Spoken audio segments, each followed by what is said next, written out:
Because in Scripture we have this idea, for all have sinned and fallen short of the glory of God.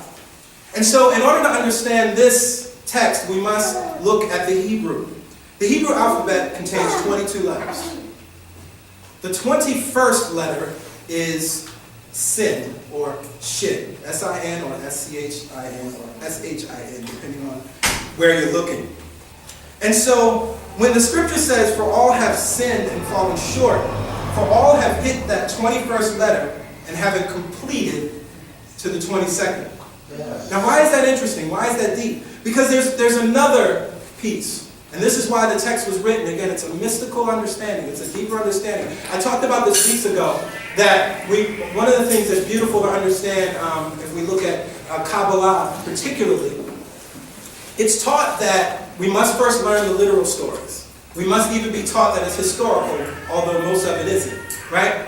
We must learn those stories first in order that we can then, as we mature, it was believed at that time that when we reach the age of 40, that then we are made aware of these deeper truths. The reason why we share these here at CSC is because we're in the age of Aquarius. We're in the age of I know.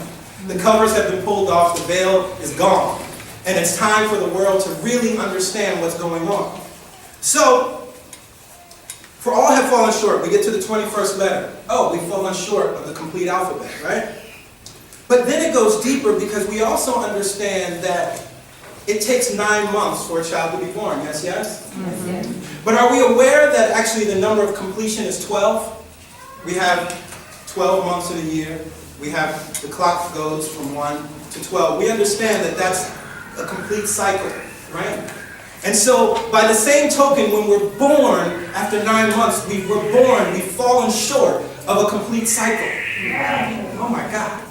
We've fallen short of the complete cycle. Now why is that important? Because we understand that as we are born, we must come into an experience. We're born, many say, depending on which tradition you look at, that we come back to remember who and what we are. That when we come into this place, we made an agreement to forget so that we can rediscover the truth that we are the Son of God.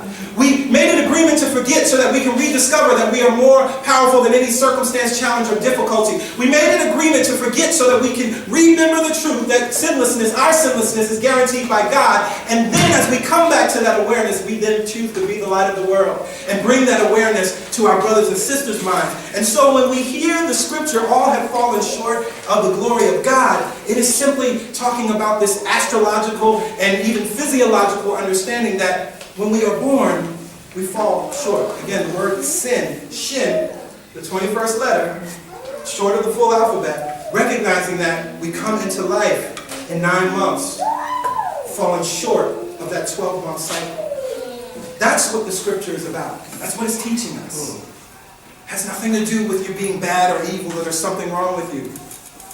Make an agreement today to drop that story. There's absolutely nothing wrong with you. I don't care what's going on in your life. I don't care what mistakes you made this morning, yesterday, last week, 10 years ago. There is absolutely nothing wrong with you. Your sinlessness is guaranteed by God. And what's beautiful is God, the all, is only looking at you through the eyes of love. This is why it's said that God can't look on sin. In other words, God can only see perfection. And you are the children of God. You are the lights of God. So it, that thing that created you, whatever you choose to call it, only sees you as perfection. It only sees you as your son, and the daughter in whom it is well pleased.